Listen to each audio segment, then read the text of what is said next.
Judge Robert Williams had been sitting in conference rooms for the past 6 hours and his mind was tired. The annual judicial training conference had run much longer than expected, covering everything from new sentencing guidelines to updates in civil procedure. As he walked toward his car in the hotel parking lot, Robert loosened his tie and rolled his shoulders, feeling the tension from a long day of legal discussions and presentations. The black Mercedes sedan gleamed under the parking lot lights. Robert had worked hard for 15 years to afford this car, and every time he saw it he felt a quiet sense of pride. Not because of the luxury, but because it represented the journey from his childhood in a working-class neighborhood to becoming one of the youngest judges appointed in the county.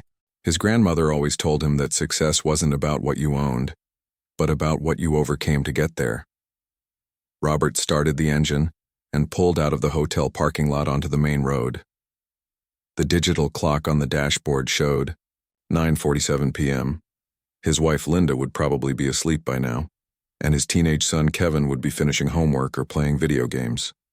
Robert smiled thinking about tomorrow morning's breakfast conversation, where Kevin would inevitably ask if court was as dramatic as the TV shows made it seem.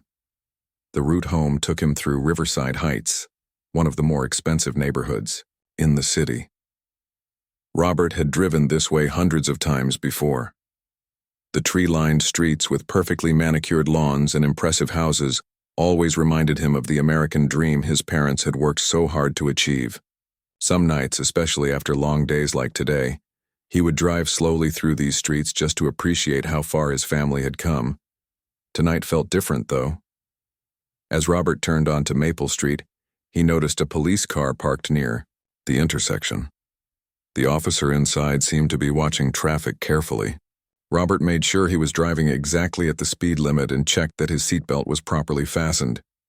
Years of experience had taught him to be extra careful around law enforcement, not because he had anything to hide, but because he understood how quickly situations could escalate. The police car pulled out behind him. Robert's heart rate increased slightly, but he told himself it was probably nothing. Maybe the officer was just heading in the same direction. He continued driving normally, signaling properly at turns and maintaining a safe following distance from the few other cars on the road. The police car stayed behind him, matching his speed and movements. 3 blocks later, the red and blue lights started flashing. Robert felt his stomach drop. He quickly ran through everything he had done in the past few minutes. He hadn't been speeding. He had used his turn signals. He had stopped completely at every stop sign. His registration was current, his insurance was valid, and he hadn't had so much as a parking ticket in over 2 years. Finding a safe spot to pull over, Robert guided his car to the curb in front of a large colonial house with an impressive front yard. He turned off the engine, rolled down his window, and placed both hands clearly visible on the steering wheel. This wasn't his first traffic stop, and he knew the importance of following proper protocol. He had seen too many situations go wrong in his courtroom to take any chances. The street was quiet except for the sound of the police car's engine idling behind him. Robert could see the officer's silhouette in his side mirror, but the figure remained in the patrol car for what felt like several minutes. During this time, Robert's mind wandered to the cases he had handled involving traffic stops. He remembered the testimonies, the body camera footage, the different perspectives from officers and civilians. Now he was experiencing it from a completely different angle. Finally, the officer emerged from the patrol car. Robert could see him clearly now in his rearview mirror. He was a white man, probably in his late 30s or early 40s, with a stocky build and confident walk. The officer approached the driver's side of the Mercedes, and Robert noticed he kept one hand near his service weapon while using a flashlight with the other, even though the street was well lit. "Good evening, officer," Robert said politely when the man reached his window. "Is there a problem?"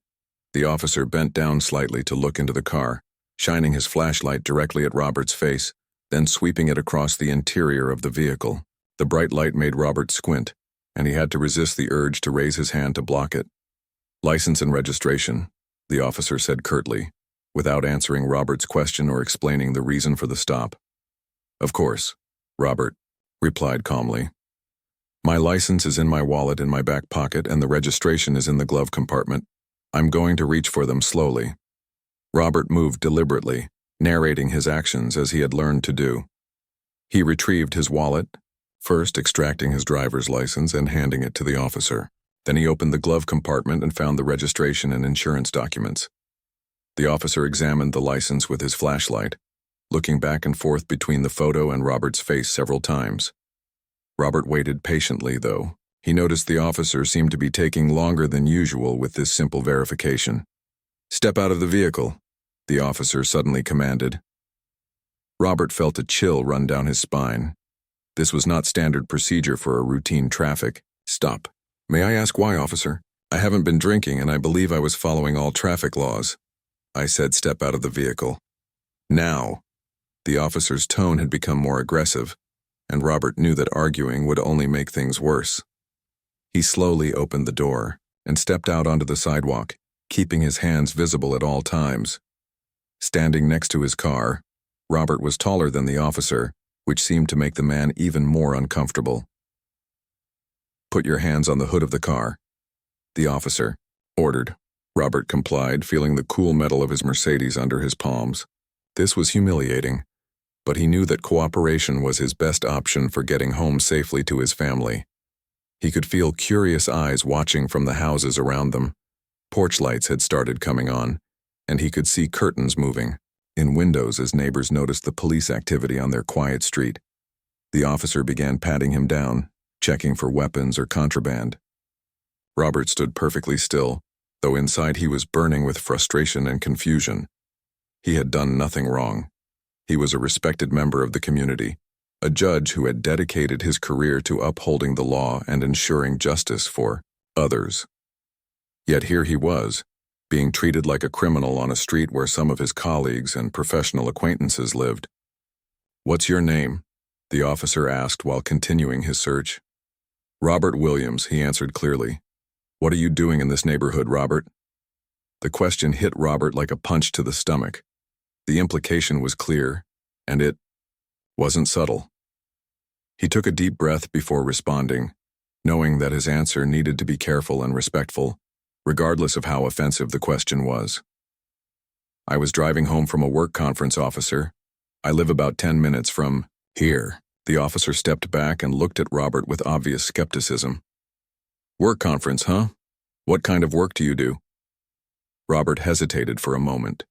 In his experience, mentioning his position as a judge could sometimes help in situations like this, but it could also make things worse if the officer felt challenged or embarrassed. He decided to start with a simpler answer. "I work in the legal field," Robert said. "Legal field," the officer repeated with a tone that suggested he didn't believe it. "Like what, paralegal?" The condescension in the officer's voice was unmistakable. Robert felt his jaw tighten, but he maintained his composure. Years of courtroom experience had taught him how to stay calm under pressure, even when facing disrespect or hostility. "I'm an attorney," Robert said, which was technically true since all judges were required to be licensed attorneys. The officer walked around to look at the Mercedes again, shining his flashlight over the exterior and peering through the windows. "Nice car for a lawyer," he said with clear suspicion. "This your car?" "Yes, it is. You got proof of that?" Robert was stunned by the question. The registration he had already provided clearly showed his name as the owner, and his driver's license matched that information perfectly. What more proof could the officer possibly need? "The registration shows my name as the owner," Robert said carefully. "Registration can be faked," the officer replied. "Or stolen. Or maybe this isn't really your car at all." The accusation hung in the air like a dark cloud. Robert realized that this traffic stop had nothing to do with any violation he might have committed. This was about something else entirely, something that made his stomach turn and his heart race with a mixture of anger and fear that he hadn't felt in years. The officer's accusation about the stolen car hung heavy in the night air. Robert felt his chest tighten as he processed what was happening. This wasn't just a traffic stop anymore. This had become something much more serious and dangerous. "Officer, I can assure you this is my vehicle," Robert said, keeping his voice steady despite the storm of emotions building inside him. "I purchased it 2 years ago from Patterson Mercedes downtown." I can provide you with any documentation you need." The officer, whose nameplate read Richardson, circled around the car again, this time more aggressively. He cupped his hands against the passenger window and peered inside, moving his flashlight beam across the leather seats and dashboard. Robert watched this inspection with growing concern, knowing that nothing in his car would justify this level of scrutiny. "You know what I think?" Officer Richardson said, straightening up and facing Robert directly. "I think you're in the wrong neighborhood at the wrong time, driving a car that's way too expensive for someone like you to afford legally." The words hit Robert like a slap across the face. Someone like you. The phrase echoed in his mind, bringing back memories he had tried hard to bury. Memories of being followed in department stores as a teenager. Memories of being questioned about his presence in certain parts of town. Memories of having to prove he belonged in spaces where others were simply accepted. "Officer Richardson," Robert said, reading the name tag and trying to establish a more personal connection. "I understand you're doing your job, but I really haven't done anything wrong. I was simply driving home from a work conference." "Don't tell me how to do my job," Richardson snapped back. "I've been patrolling these streets for 12 years, and I know when something doesn't look right. A guy like you, in a car like this, in a neighborhood like this, that's 3 strikes in my book." Robert felt a familiar weight settling on his shoulders, the same feeling he had carried as a young man growing up in a world that constantly questioned his right to exist in certain spaces. But now it was worse because he had thought those days were behind him. He had thought that his education, his position, his years of service to the community had earned him the benefit of the doubt. "I'm going to need you to empty your pockets," Richardson continued. "And then I want you to open the trunk." "Am I under arrest?" Robert asked. "Because if I'm not, I believe I have the right to refuse that search." Richardson stepped closer, and Robert could smell coffee and cigarettes on his breath. "You can refuse, sure, but that just makes you look more guilty. Innocent people don't usually worry about searches." Robert knew this was a trap. He also knew his legal rights. As a judge, he had seen countless cases where citizens had been pressured into giving up their constitutional protections. But knowing your rights and being able to exercise them during a tense confrontation with an aggressive police officer were 2 very different things. "I'm not refusing to cooperate," Robert said carefully. "I'm simply asking if I'm being detained or if I'm free to go." "You're not going anywhere until I figure out what's going on here," Richardson replied. "Now empty those pockets." Robert slowly reached into his jacket pocket and pulled out his cell phone, placing it on the hood of his car. From his pants pockets, he retrieved his keys, some loose change, and a small leather portfolio that contained his business cards. Richardson examined each item with his flashlight, picking up the portfolio and flipping through it. "What's this?" Richardson asked, holding up one of Robert's business cards. "Those are my professional business cards," Robert answered. Richardson squinted at the card under his flashlight. "Judge Robert Williams, County Court," he read aloud. Then he looked up at Robert with suspicion. "This is fake." "I beg your pardon?" "This business card, it's fake." "You're telling me you're a judge?" Richardson's voice carried a tone of disbelief mixed with anger, as if Robert had just insulted his intelligence. Robert felt his heart racing. This was the moment he had hoped to avoid, but now there was no choice. "Yes, I am. I'm a sitting judge for the county court system. I've held that position for the past 7 years." Richardson stared at the business card again, then at Robert, then back at the card. His face was getting red, and Robert could see the veins in his neck becoming more prominent. This revelation wasn't calming the situation down. It was making it worse. "You expect me to believe that?" Richardson said, his voice rising. "You expect me to believe that you're a judge, driving around in a stolen Mercedes at 10 o'clock at night?" "The car is not stolen," Robert said firmly. "And yes, I am a judge. You can verify that with a simple phone call to the courthouse or by running my name through your system." By now, more lights had come on in the surrounding houses. Robert could see people standing on their porches and looking out their windows. Some were holding cell phones, and he realized they might be recording the encounter. Part of him was grateful for the witnesses, but another part was humiliated that his neighbors were seeing him treated this way. Richardson keyed his radio. Unit 247 requesting backup at Maple and Oak. Possible vehicle theft suspect claiming to be a county judge. Robert's stomach dropped when he heard the word suspect. This situation was escalating quickly, and he knew that once backup arrived, everything would become more complicated and potentially more dangerous. "Officer Richardson, please," Robert said. "Before your backup arrives, why don't you just run my name through your system? It will take 30 seconds to verify my identity and clear this whole thing up." "I'll verify whatever I want to verify," Richardson shot back. "Right now I've got a suspicious person in an expensive car who can't adequately explain what he's doing in this neighborhood. The fact that you're carrying fake business cards just makes it worse." "They're not fake," Robert said, his patience finally beginning to crack. "I earned my law degree from State University. I practiced law for 8 years before being appointed to the bench. I live 10 minutes from here with my wife and son. I coach Little League baseball on weekends. I volunteer at the community center. I am exactly who I say I am." Richardson looked unmoved by this explanation. "Sure you are, and I'm the police, Chief." The sarcasm in his voice was thick and insulting. Robert realized that no amount of explanation was going to change this officer's mind. Richardson had decided what he believed, and facts weren't going to interfere with that belief.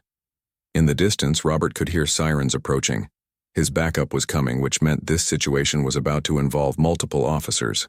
Robert knew from his experience in court that once multiple officers were involved, the story often became about supporting each other rather than seeking the truth.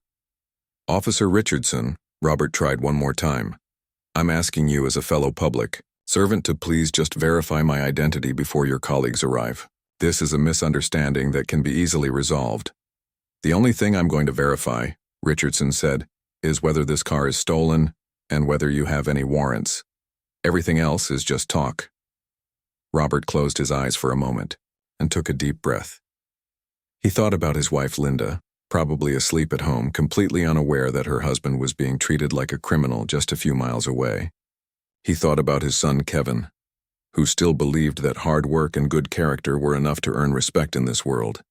He thought about all the cases he had presided over, all the times he had tried to ensure that justice was served, fairly and without bias. Now he was on the other side of that system, and he was discovering just how differently it looked from this perspective. The sirens were getting closer, and Robert knew that whatever happened in the next few minutes would change everything, not just for tonight, but for how he viewed his role as a judge, his place in the community, and his understanding of the justice system he had devoted his life to serving.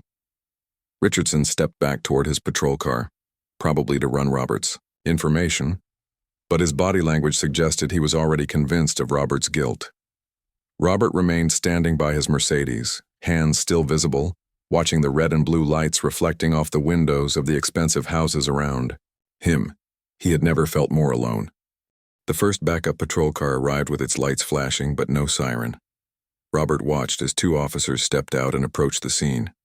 One was a younger man, probably in his late 20s, with sandy brown hair and a nervous energy about him. The other was an older woman with graying hair pulled back in a tight bun, her movements deliberate and professional. "What do we have here, Richardson?" the older officer asked as she walked up. Her name tag read, Detective Johnson. "Suspicious person, possible vehicle theft," Richardson replied, puffing out his chest slightly. "Subject claims to be a county judge, but something doesn't add up. Car's too expensive, story doesn't make sense." Detective Johnson looked at Robert, then at the Mercedes, then back at Richardson. "Have you run his information yet?"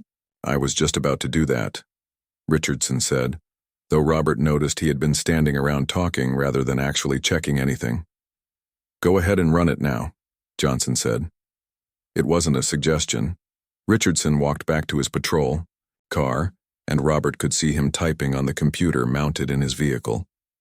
The younger officer, whose name tag said Officer Chen, stood nearby looking uncomfortable.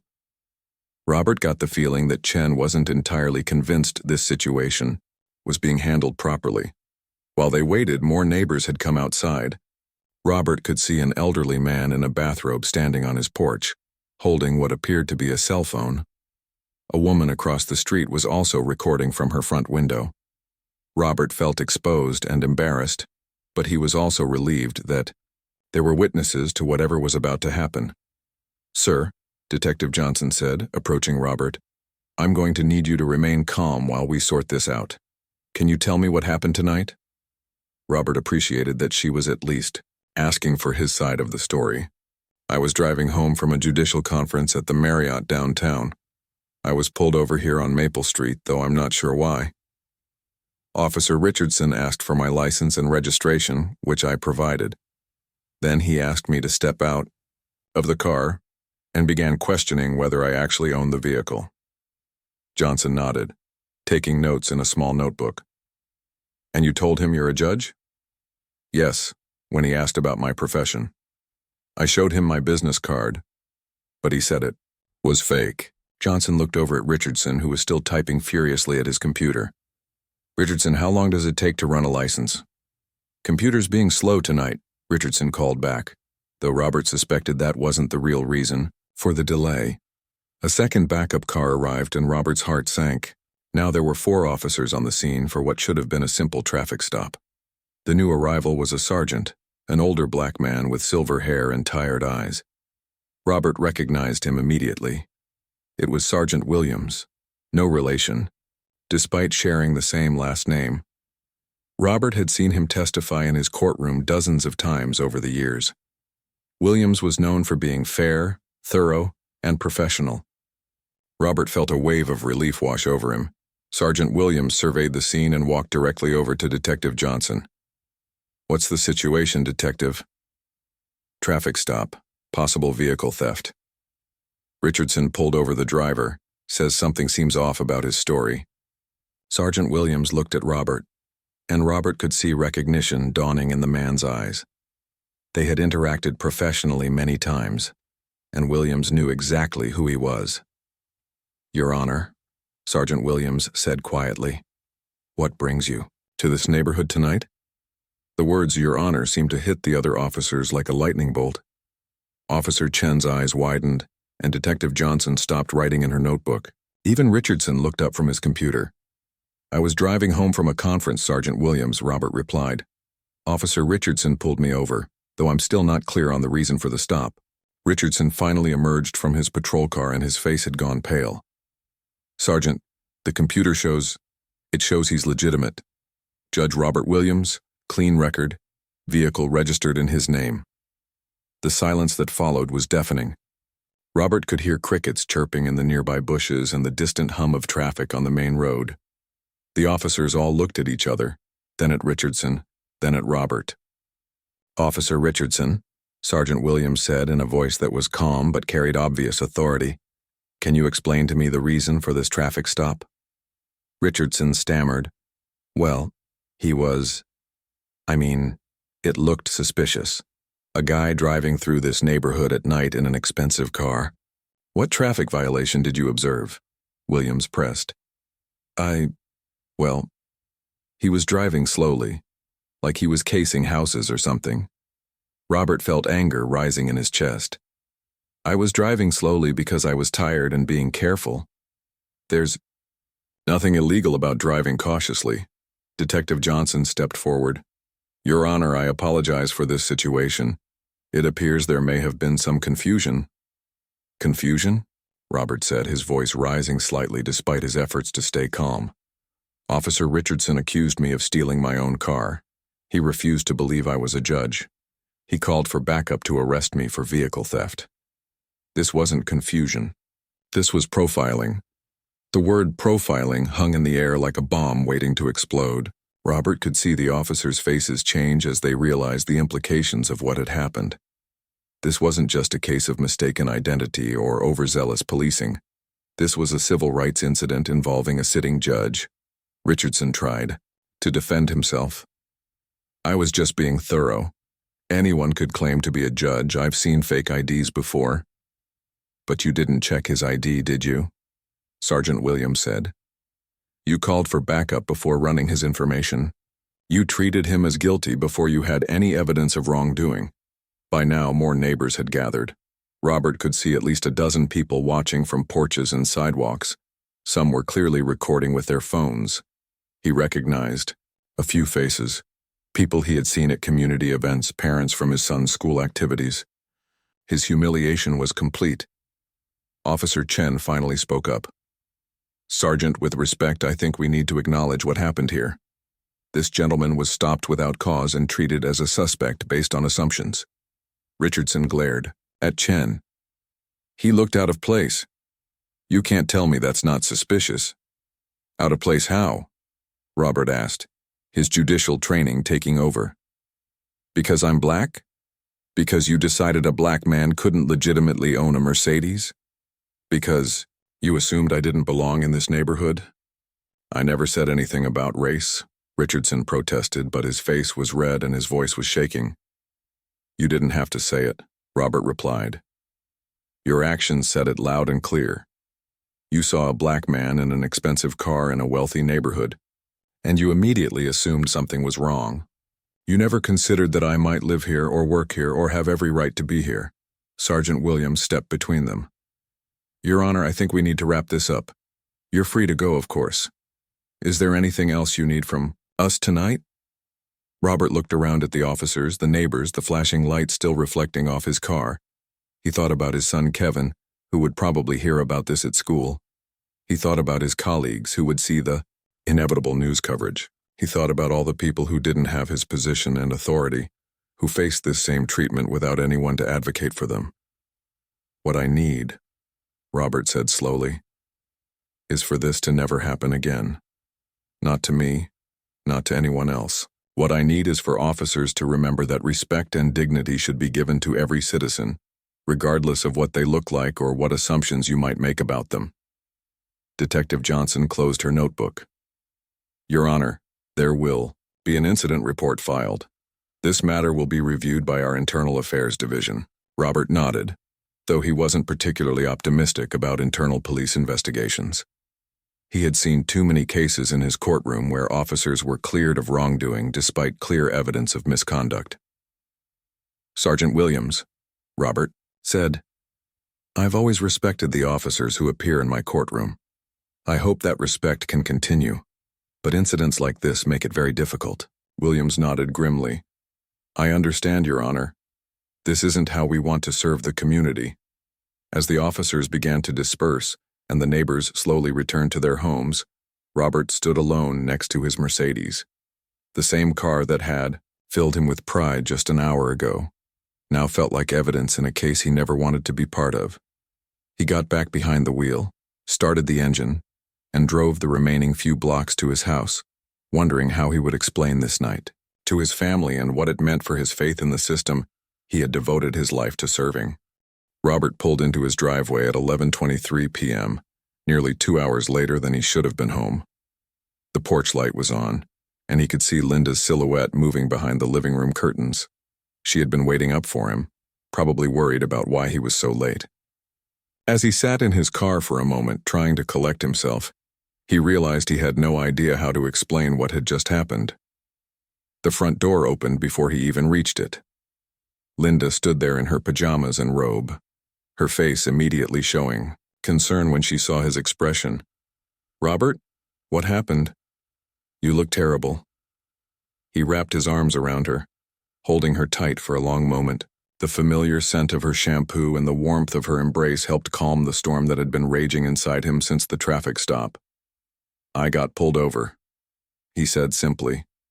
Pulled over? For what? You're the most careful driver I know. Robert pulled back and looked into her eyes. Linda had been his partner for 18 years. She had supported him through law school, celebrated with him when he passed the bar exam, and stood by his side when he was appointed to the bench. She knew him better than anyone, and she could read his face like an open book. It wasn't about my driving, he said quietly. Understanding dawned in her eyes, and her expression changed from concern to anger. Oh, Robert, no, not again.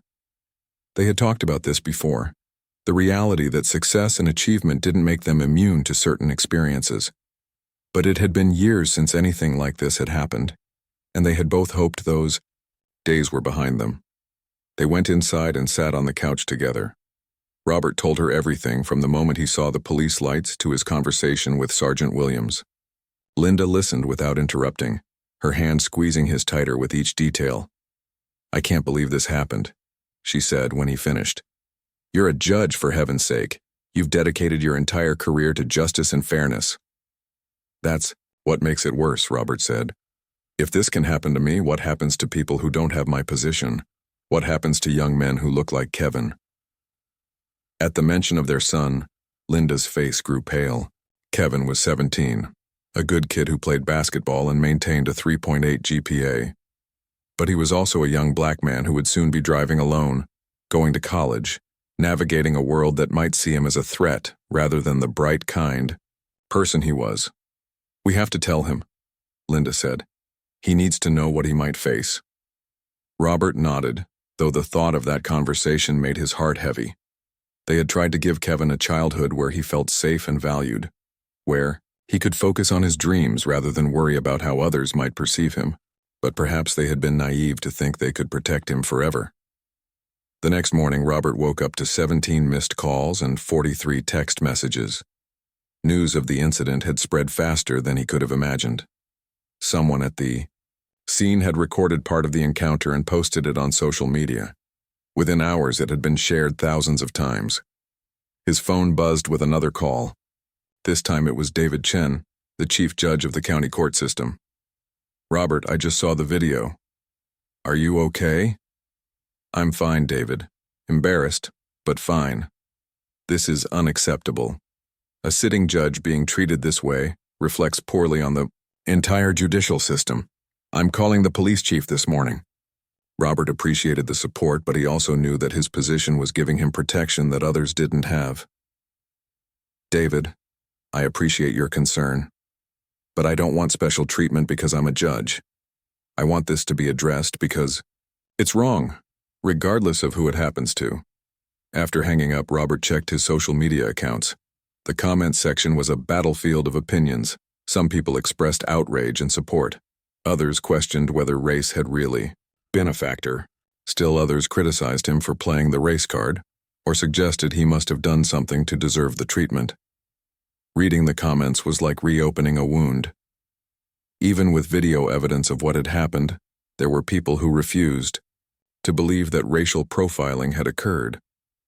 They found ways to justify Officer Richardson's actions, or suggested that Robert had brought the situation on himself. His phone rang again. This time it was Patricia Monroe, a reporter from the local news station. "Judge Williams, I'm calling about the incident last night. Would you be willing to give us an interview?" Robert had been expecting this call. He knew that once the story went public, reporters would want his side of the story. But he also knew that speaking to the media could be risky. Anything he said would be scrutinized and potentially used against him. "I'll need to think about it," he told her. "I understand. Just so you know, we've reached out to the police department for comment. Officer Richardson has been placed on administrative leave pending an investigation." This was news to Robert. He felt a mix of satisfaction and concern. Satisfaction that there were consequences for Richardson's actions, but concern about what this might mean for the officer's family and career.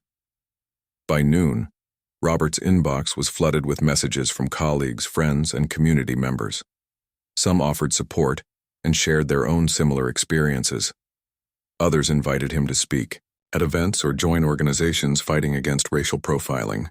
A few were critical, suggesting he was making too big a deal out of a simple misunderstanding. The most touching message came from his former law professor, Dr. Elizabeth Hayes, who had been his mentor throughout law school. "Robert, I saw the news. I'm sorry you had to experience this, but I'm proud of how you handled yourself with dignity and grace. Your response to injustice will inspire others and hopefully lead to positive change." That afternoon, Robert received a call from Anthony Miller, the president of the local chapter of the NAACP. "Judge Williams, we'd like to invite you to speak at our monthly meeting next week. Your experience highlights issues that affect our entire community. and your voice could help bring attention to needed reforms. Robert found himself at a crossroads. He could try to put this incident behind him and return to his normal life, or he could use his platform to address the larger issues it represented. The safe choice would be to stay quiet, but the right choice might be to speak out. That evening, the family sat down for dinner together. Kevin had heard about the incident at school, and his friends had shown him the social media posts. Robert could see the worry and confusion in his son's eyes. "Dad, is it true what people are saying online? That the police officer stopped you just because you're black?" Robert looked at his son, this young man he had tried so hard to protect from the harsh realities of the world. He realized that protection was no longer possible, and maybe it never had been. "Yes, Kevin. I believe that's exactly what happened. But you're a judge. You're one of the good guys." "That's what I thought too," Robert said softly. "But I learned that sometimes it doesn't matter what you've accomplished or how hard you've worked. Some people will still make assumptions about you based on how you look." Linda reached across the table and took both of their hands. "What happened to your father was wrong, but it's also given us an opportunity. We can use this experience to help make things better for other people." Kevin nodded slowly. "So what are you going to do, Dad?" Robert looked at his family, the people who mattered most to him in the world. He thought about all the other families who had faced similar situations without the benefit of his position or the media attention his case was receiving. "I'm going to make sure this matters," he said. "I'm going to use my voice to speak up for people who might not be heard otherwise." As they finished dinner, Robert felt a sense of purpose he hadn't experienced in years. The incident with Officer O. Richardson had been painful and humiliating, but it had also reminded him why he had gone into law in the first place. Justice wasn't just about what happened in the courtroom. It was about fighting for fairness and equality in every aspect of society. The next morning would bring new challenges and difficult decisions, but Robert knew he was ready to face them. He had his family's support, his community's attention, and a story that needed to be told.